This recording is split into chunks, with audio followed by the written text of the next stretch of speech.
Hi everyone, this is Isaac Smolden, the production manager here at My House. Today's episode of Redemption is part 2 of our 2-part series with Lynda Chud, the My House Empowerment Coach. If you haven't taken a listen to part 1, go on back through the My House Podcast Network catalog and listen to it before you come into this episode. Without any further ado, here is Juliah and Lynda. Welcome to the Redemption Podcast with your hosts, Stacy and Julia.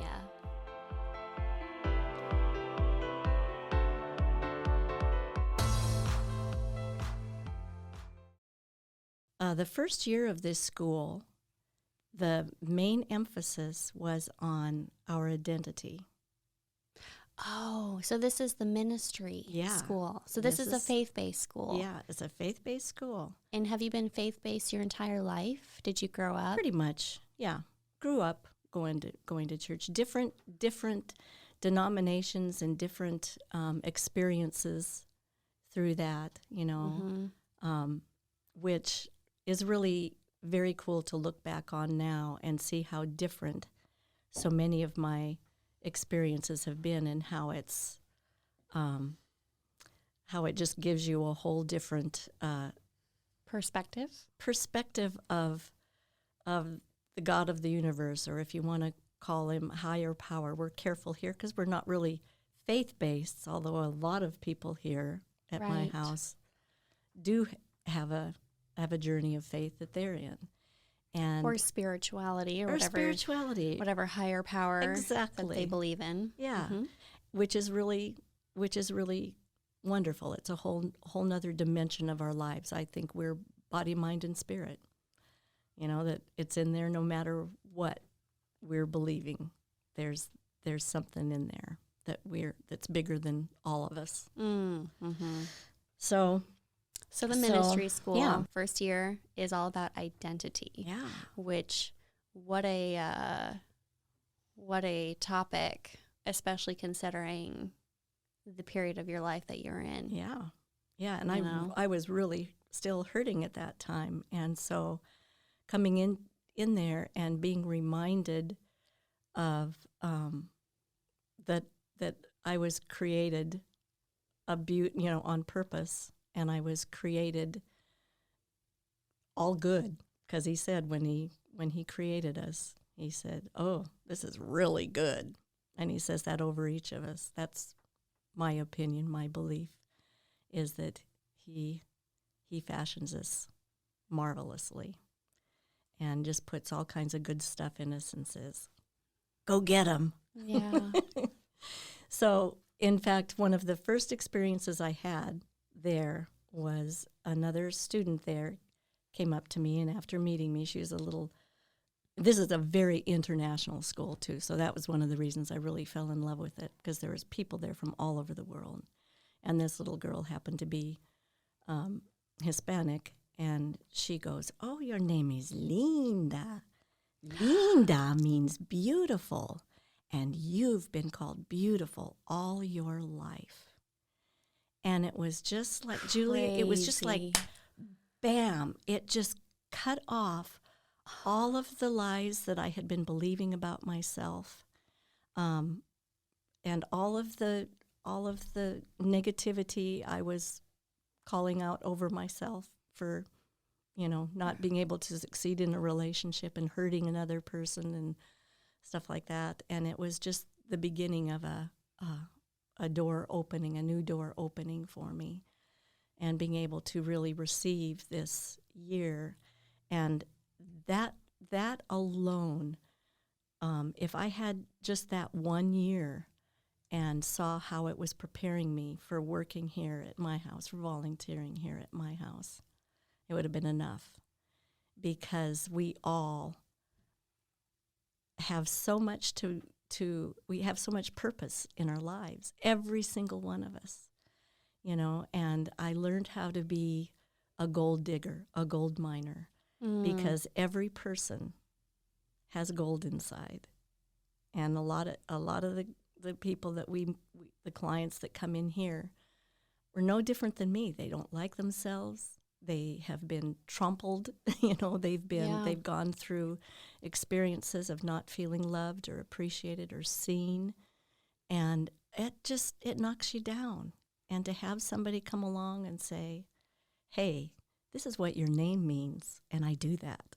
I paint these little cards and look up their names, and then I speak over them. Your name is Julia. Do you remember what your name means, Julia? I don't remember. Oh, I should have looked that up again because I know I made you. Did I make you a card? No, but you made me a bracelet, which is a whole other thing that I want to mention here. And I guess we could mention it now. So you also make these bracelets for the clients here and just friends in general. And what are these bracelets called? How do they work? Because I wear it every day. Yeah. Well, and the girls make them. Did you not make yours? I made mine. Okay, yeah. good, good. Mm-hmm. Well, it's called My Intent. And it's basically for whatever season you are in your life. What are you focusing on? What is before you? What is your intent in this season of your life? And what do you want to grow in? Or what do you want to overcome? Or what? So that you're living intentionally, that you're not just letting stuff happen, but you're intentional that you get to direct the course of your life. Nobody can tell you how to direct it. You get to. And so we need to rise and be intentional with what we're going to think and what we're going to say and what we're going to do. And what better reminder than a little bracelet on your wrist? And it's made out of what kind of metal? I don't know. It's like some sort of metal ring, and then you take whatever phrase that you want, and you basically sort of almost ritualistically tap it into the metal. And mine, I really had a hard time picking. I know you did. I remember that. I really had a hard time picking what I wanted mine to be. And I ended up choosing the phrase, just be. Just be. What does that mean to you, Julia?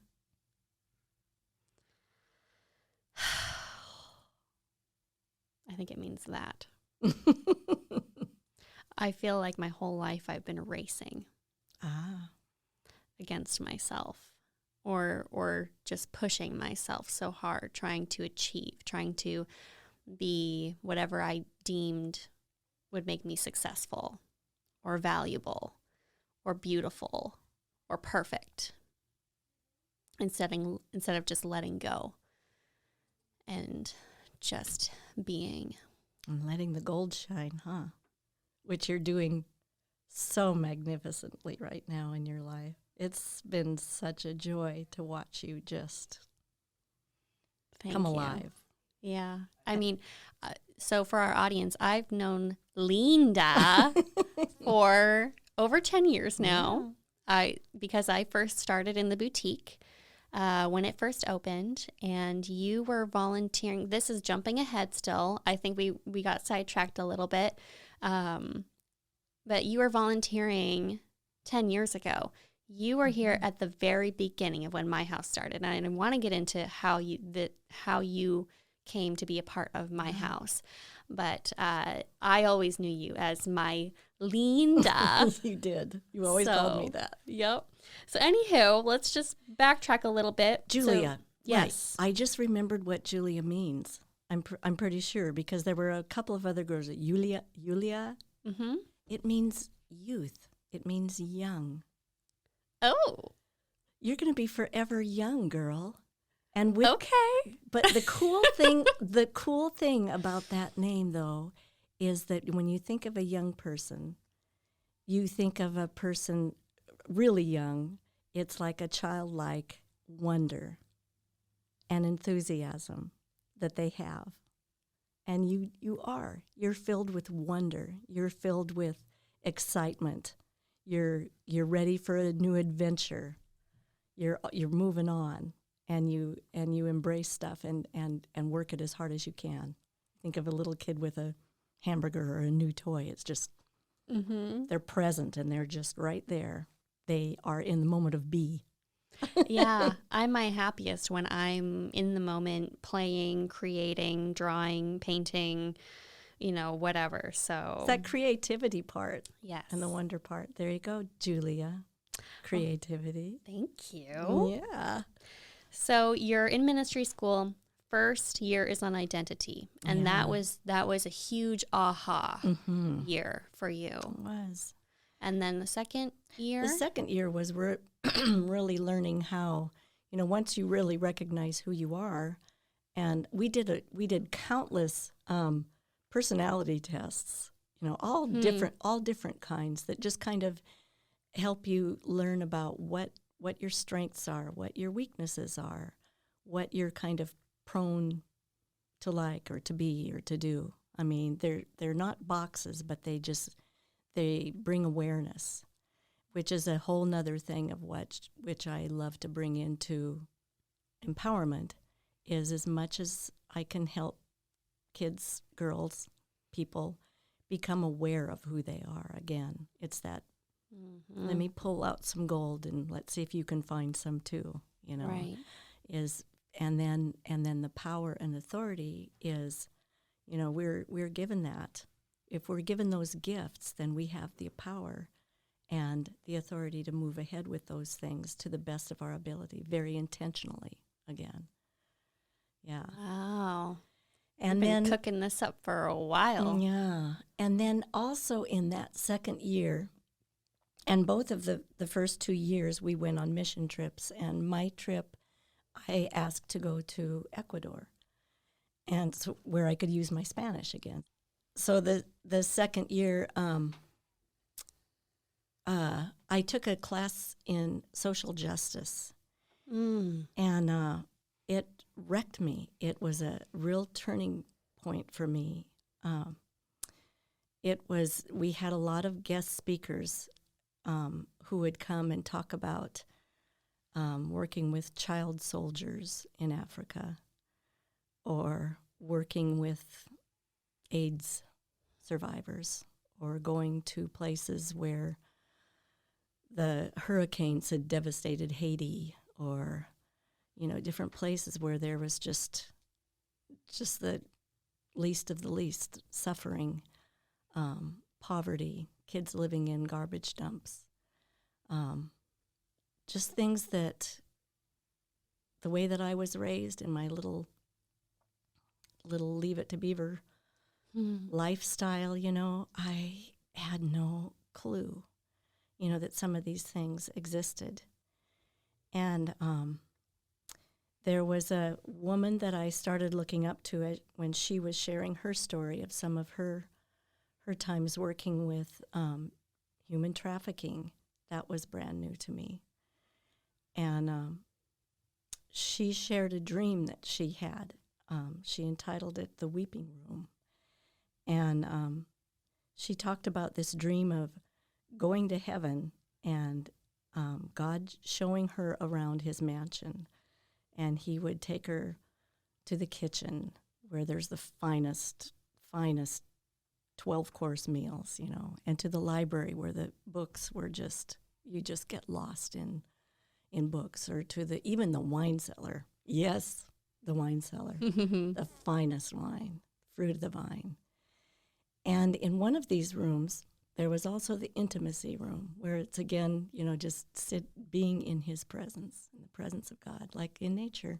It could be a wonderful intimacy room, time where you just get to know him and know his love for you. And she noticed just this little trap door in the door of one of the rooms, and she goes, well, what's that room? And he goes, well, that's kind of a room where I just go alone, but I spend most of my time there. And very few people will go down there. And she said, well, if that's where you spend your time, I want to go down there with you. And he goes, okay. But it's very small, and you have to really duck low to get down there because it's just really small. And she says, I'm game. I want to go. So he went down before her, and when she got down there, and indeed she was having to kind of stand stooped because it was so low, she saw him sitting in a chair by a window. That's all that was in this room, was a little chair and this window. And he was looking out the window, and she's just taking it all in. And he turns around, and she realizes his face is just covered with tears. And she goes, "What's going on?" And he said, "This is the weeping room." And he said, "It's where I spend most of my time. And out of this window, I can see all of the injustices of the world, all the suffering and sorrow in every place in the world. And I can hear the sobs and the moans and the cries for help and see all the tears and all of the tragedy and trauma that's going on." And she just goes, "I had no idea that this is where you spent most of your time." And he goes, "Yeah, I see and hear it and feel it all."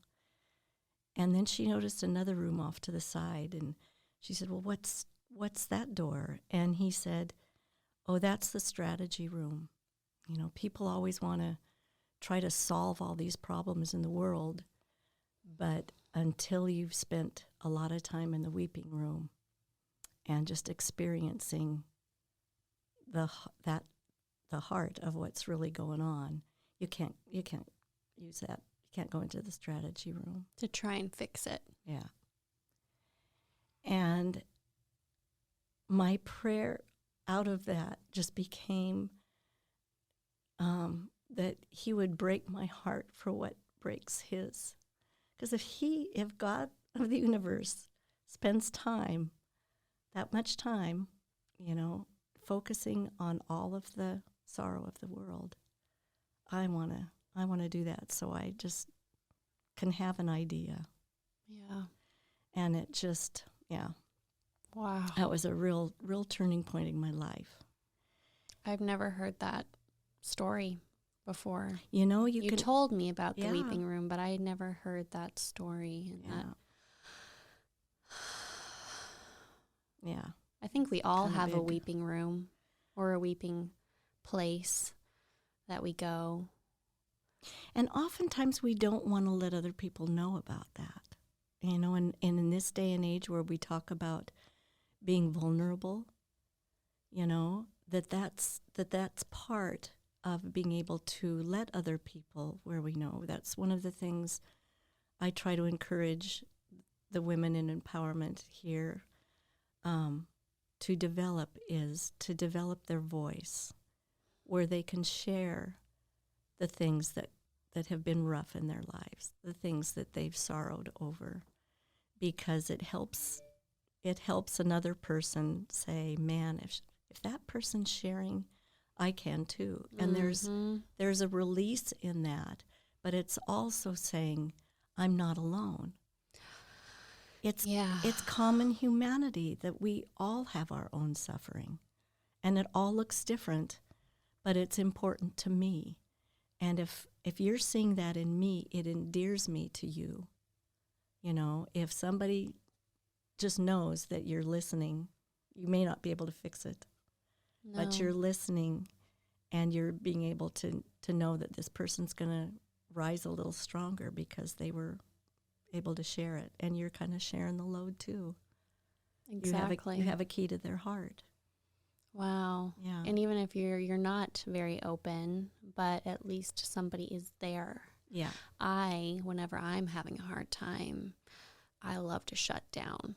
Oh, don't we? We don't want people to know we're weak. I love to isolate. If I'm too. not having a good day, you will not see me. I would rather go deal with it or go eat my feelings. Yep. I hear you. I can relate. I can say the right thing, but I do too. I just go, I'll just go away for a while. But when I have people who I trust, who I can open up to and share, it is a complete release, and it totally helps with whatever that process is that I'm going through. Yeah. So. Yeah. And we need safe places. And that's my desire, is to be a safe place. You know? So the next year, the third year of my schooling, was to become an intern in Ecuador. And so we were there, and my mentor was the gal who had told me the story of the weeping room. And so I was, in mode to follow her anywhere. So she sounds pretty impactful. She was very impactful. And she basically is still in California, but her sister-in-laws live in Ecuador. And they were the on-the-ground mentors for us. There were 3 of us girls who went, and the other 2 were could have been my daughters. They were much younger, but it was a wonderful trio, and meeting some really powerful people over there. Our work was basically, we worked with in prisons, with juvenile prisons. So we would visit the women's prison and the boys' prison. Wow. Everything happened usually every week, once a week or once every other week, depending on the schedule. And we'd just go in and be with them. We do art, we do hair, we do empowerment, do different lessons, just stuff like that. Just be with them. Just be. People just need people to be willing to be. It's true. I don't need anybody to solve my problems for me. Just That's the last thing I need. Exactly. I need Lynda to text me at 7 a.m. on a Saturday when I'm waking up like, oh my God, what am I going to do today to feel better? And you responded really quick. I'm in. When you were probably exclamation mark. Yeah. So we did prison, and then we, for the first time in my life, involved in the safe homes, the human trafficking. And these were young little girls that we would go, same thing, that we'd just spend time with them. What was that experience like? Well, it was pretty much the same as it was prison. I mean, you figure they're the kids that we work with here, who have lived through a lot of trauma, a lot of sorrow, a lot of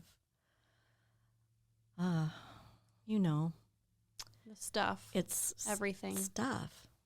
It's just a lot of sadness. It's a lot of broken, closed down people, who need somebody to just come alongside and sit with them and love them and encourage them. And, no different than what we do here in empowerment, or where we need to be with each other even. When you have a bad day, you know. Right. Exactly. Let you listen to, process, or to cry, or to yell. We need to do that. We need to be there for each other and allow people to be human. So if anybody out there who's listening and feels like they need to surround themselves with some loving, wonderful people who care and who will just be with you, come hang out with us at my house. There's a lot of us here. There is. Love to do that. Yeah. It's and we could talk about nothing. Just as an FYI.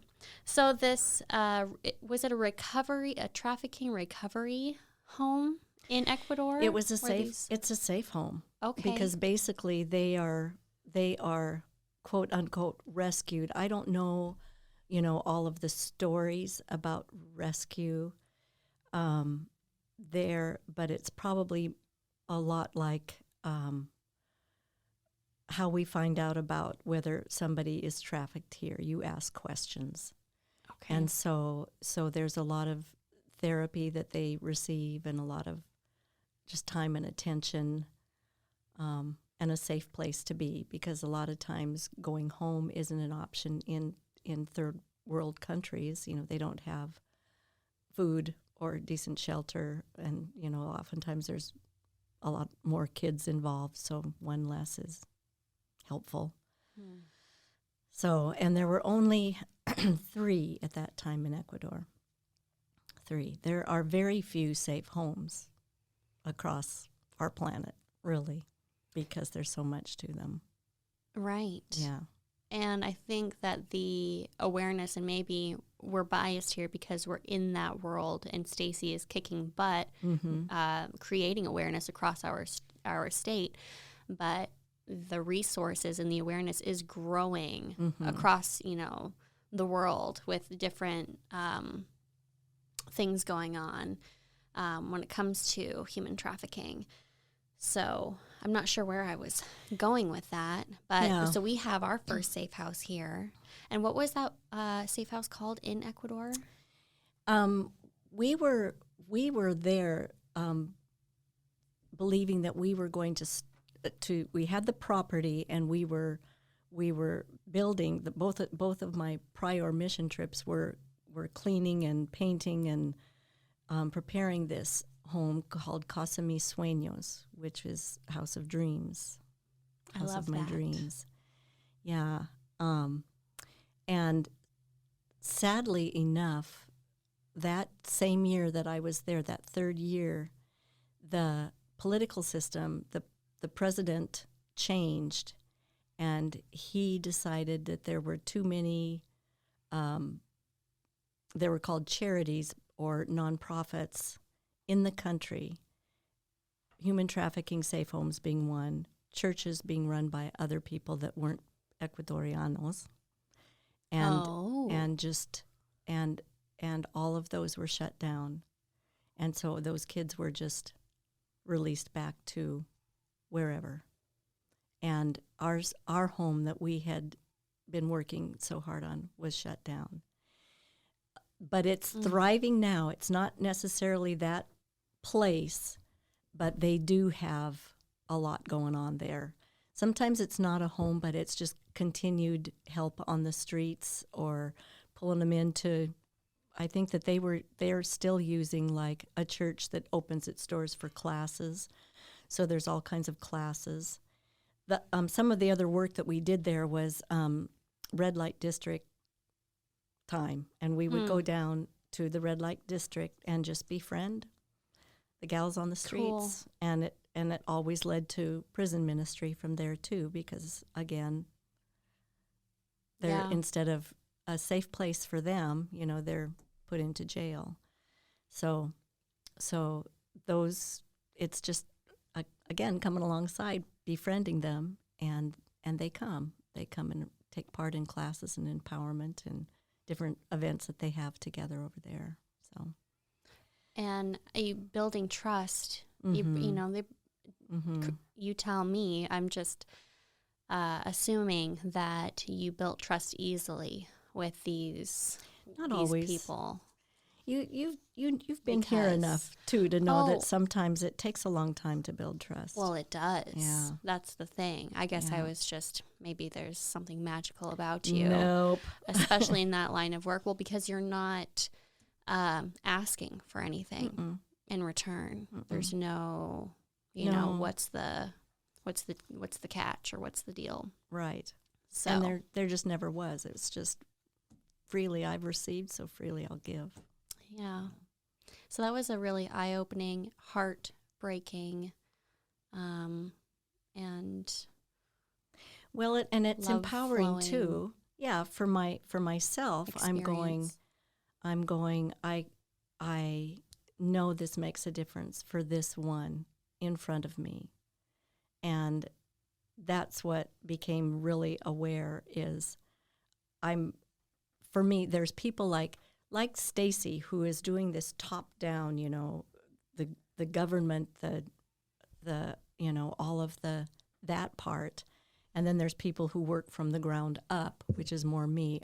I mean, I'm just happy to sit in the dirt with you and hang out, and learn what your name is and find out what it means and give you a pretty little card. I love that. So and everybody in between. It takes all of us, to just think what would happen if all of us were just on the lookout for somebody who needed a smile or a hug or a cup of coffee or if we all engaged in that, rather than being afraid of each other, we're either led by love or we're led by fear. And a lot of times we're just afraid to reach out because we're afraid of rejection or afraid of, totally. So and when you get rejected, it takes some time to recover.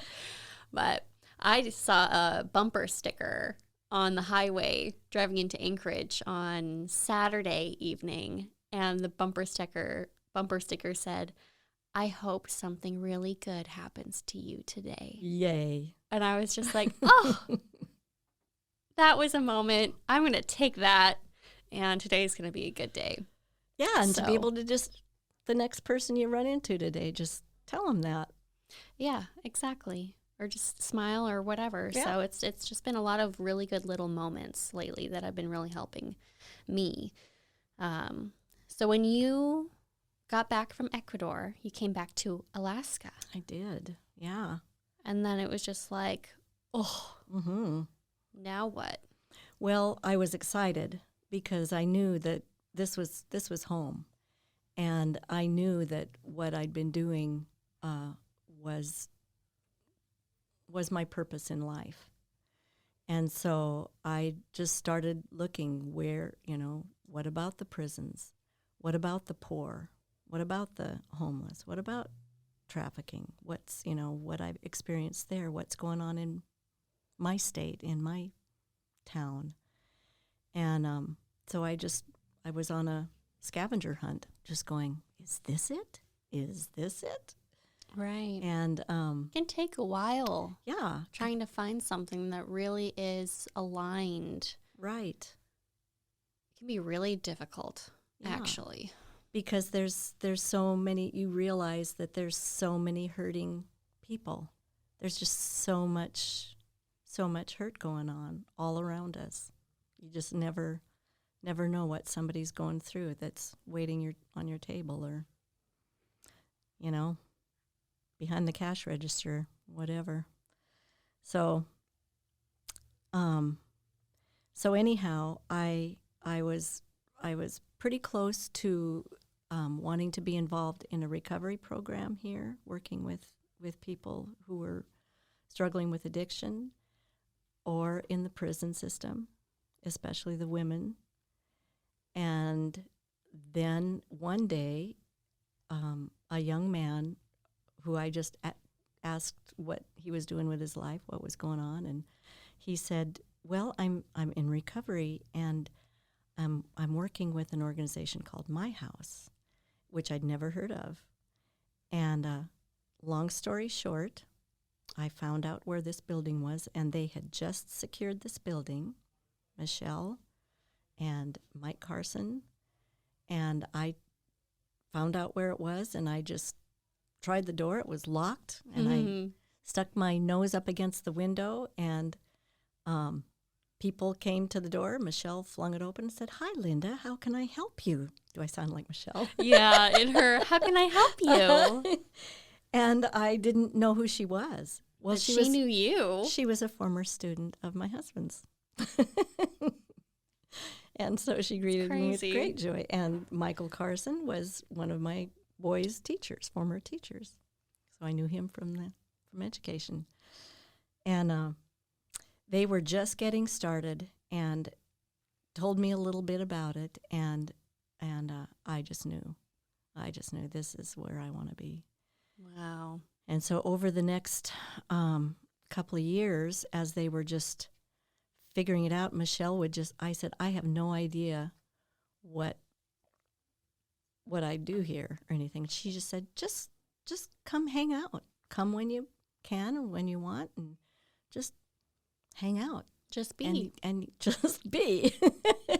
And you'll figure it out.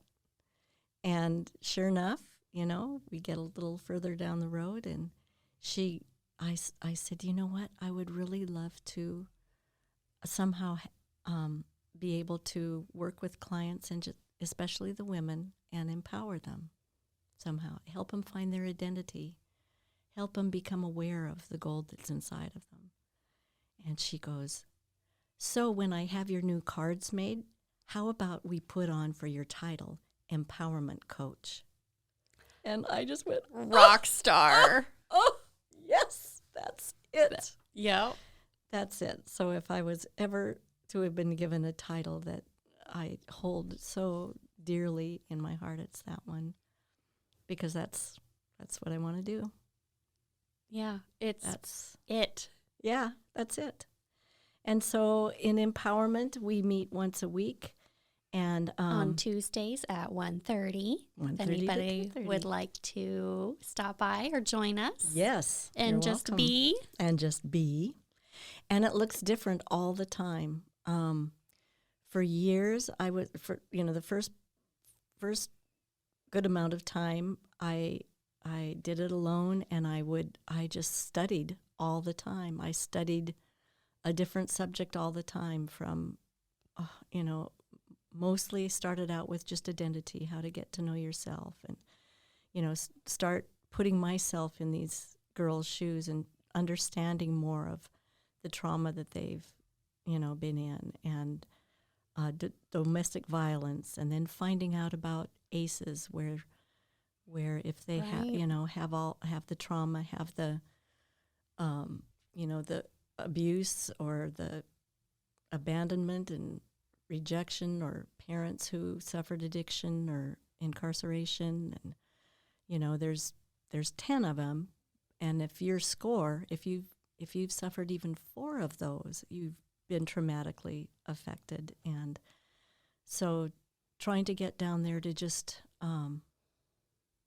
sit with them in their sorrow, in their pain, and yet trying to help them become aware of their triggers and their how they can get their power back. Because the awareness that we might not have. Yeah. I'm learning all sorts of things about myself. And it's so on important, a daily basis. Isn't it, Julia? You become aware of it, and then you're the one that can say, and what am I going to do about it? And am I going to sit back and be powerless, or can I step forward and say, you know what? That's not working out for me anymore. I'm going to rise stronger. What can I do?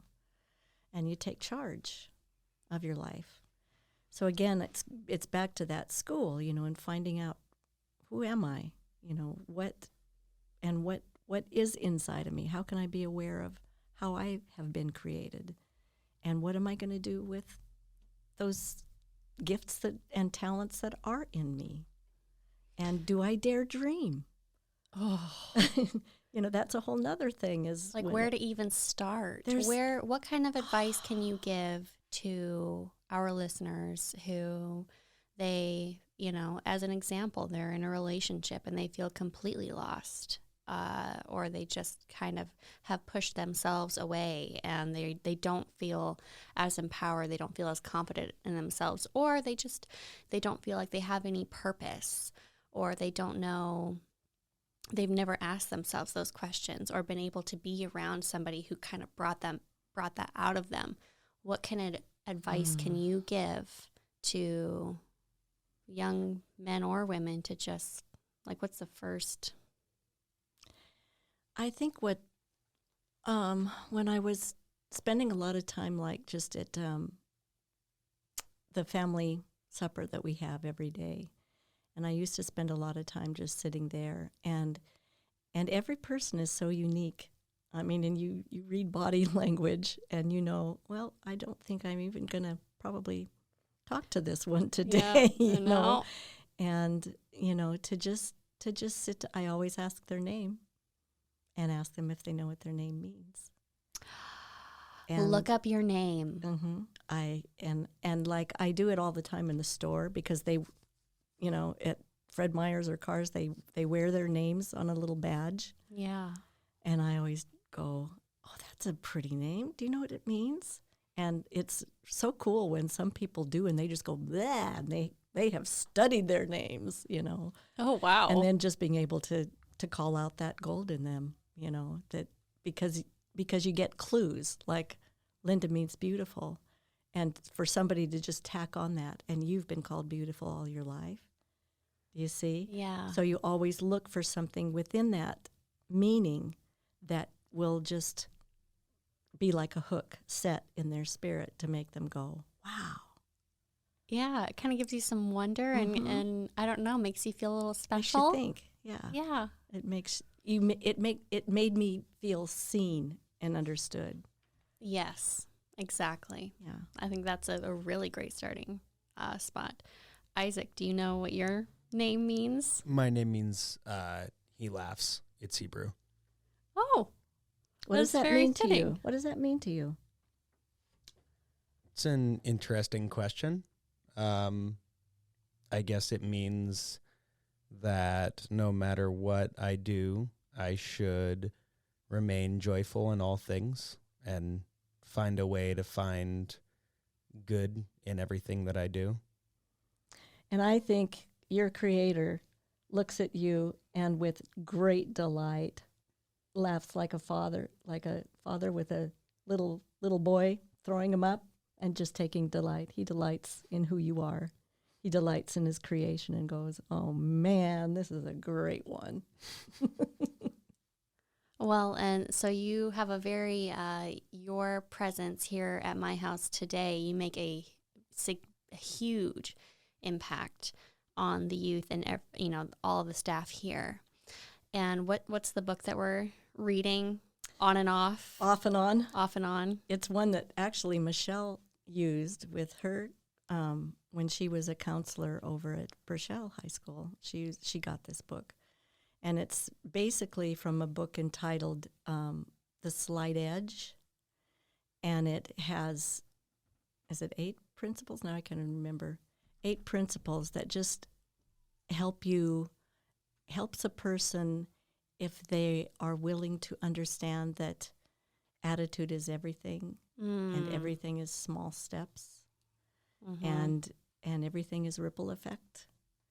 And understanding some of these things that can always just push you ahead a little more than the other person if you're mindful of these all the time as you proceed in whatever you're doing in life. It's very knowledge that we know. It's like, common knowledge, but not necessarily common practice. Exactly. It's a challenge. It's a struggle. Oh, every class that's ever taught is more for me, I think, than anybody else. I learn. The teacher always learns the most. By your pupils, you're taught. Yeah. That's true. And I want to say this before I lose it, that what's happened where I might have started empowerment, and then I had a girlfriend come alongside, and she and I ran this together for many years. I took a year out because I actually got cancer, and had a couple of years where she took over empowerment for me. I didn't know that. Yeah, in 2016 I got really sick, but I wasn't really diagnosed until 2017. Wow. Went through 6 months of chemo, and after that 6 months I was declared free. That was 2018, 4 years ago. So I'm good. And I didn't know. Yeah. So that was a whole nother thing in my life. But at the end of this now, I've realized how much power and wisdom is held by so many of the women at my house. And so I started inviting them to come in and just share, just whatever we're talking about, just share. And that's been one of the best things we've ever done. And your grandmother, Miss Patty, who recently shared, has come alongside, and we are the wise women with the wild women. Mm-hmm. That was the title that she brought, which I absolutely love. And instead of a lot of teaching, where I was more of a teacher sort of person, she's helped me to also be more present and to just be and allow the conversation to kind of evolve according to what the girls brought up. Right. And so I'll always come with a little something or a icebreaker or thought, to jump off of. But more often now, we'll just kind of let it go where it's going to go and not have to cover material. And it's been pretty powerful. I think that's where the magic happens. It is, because it's coming out of them. It's making them talk more. Yeah. You just kind of get lost in it. So, wow. Well, thank you so much, Lynda. I just treasure the time that I get to spend with you. And I just completely lose track of time. I could talk to you for hours and hours and hours. And Isaac is like, okay, girls, it's been 2 hours now. So thank you for sharing sort of your life story of the paths that you have taken that led you to where you are today, and obviously everything that you've done has led you to where you are today. And I think you have some powerful lessons in healthy, positive grief, learning to love yourself and learning about identity, paying attention to red flags even when it's extremely difficult and where you know that you need to walk away from something, even if you're the runaway bride, it's for a reason. Yep. And I think that we all need to pay attention to that feeling in our gut more and more. So thank you for everything that you do. My final question for you, Lynda. It's a ritual here on the show, and it's all about what we're all about. So what does the word redemption mean to you? I love that word. I cried when you took that name for your business because it's such a powerful word to me. And it, if I were to just sum it up, it would just be taking the word justice, which I learned a definition that I really loved, which is restoring everything that was a violation against love. Re means again, and it's just taking what's wrong and making it right. Wow. It's the beauty for ashes story, that nothing is wasted in our lives. It can always be redeemed. It can always be saved. It can always be refreshed, restored, reborn, what? You can add re onto any of those words. Yeah, I've got a lot of re words. Yeah. And there was one time I wanted to find my journal where one day I was captivated by the re, and it always meant do it again. Take what's wrong and make it right again. Do a divine exchange where this was meant for evil, but really meant for good.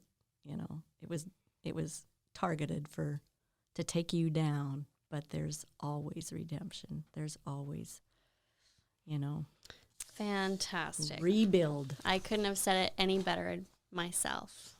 Thank you, Lynda. Thank you, Julia.